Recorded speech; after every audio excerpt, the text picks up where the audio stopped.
கிசு கிசு செய்திகள்.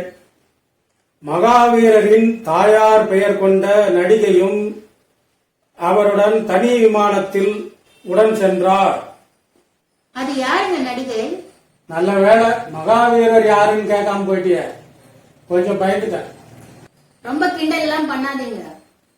யாரு மகாவீரோட அம்மான்னு சொல்லுங்க. வரலாறு படிச்சவங்களுக்கு தெரியும். மகாவீரரின் தாயார் பெயர் திரிஷாலா. புரிஞ்சுதா?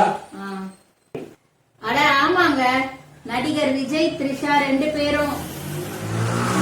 நடிகர் விஜய் இல்ல, தமிழக வெற்றி கழகத்தினுடைய தலைவர் விஜய். ஆனா அவர் விஜய் தானா? மாஸ்க் போட்டு இருக்கிறது பாக்கும்போது வித்தியாசமா தெரிஞ்சது. அடையாளமே தெரியலையா? மறு வச்சா மாறு வேஷன்னு 40-50 வருஷத்துக்கு முன்னாடி படம் எடுத்து மக்களை ஏமாத்தினாங்க. இப்ப கொரோனா மாஸ்க் போட்டாலே ஆள் அடையாளம் தெரியாதுன்ற அளவுக்கு ஏமாத்தலாம்னு ட்ரை பண்றாங்கன்னா நம்ம மக்களை எப்படி முட்டாளா நினைச்சிருக்கிறாங்கன்னு பாருங்க. விஜயோடைய நாக்பூர் டைரக்டர்ஸ் இப்படி ஐடியா கொடுத்திருப்பாங்க.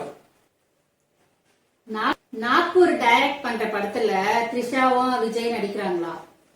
நாக்பூர்னா போனி கபூர், ரன்பீர் கபூர் மாதிரி ஒரு ஆளு நினைச்சியா? அது RSS தலைமையாக இருக்கிற ஊர் நாக்பூர். விவேக் ஜோக் வருமே, நடிகர் விஜயகுமாருக்கும் கமிஷனர் விஜயகுமாருக்கும் வித்தியாசம் தெரியாத திருடனா இருக்காங்க. அந்த கதையா போச்சு.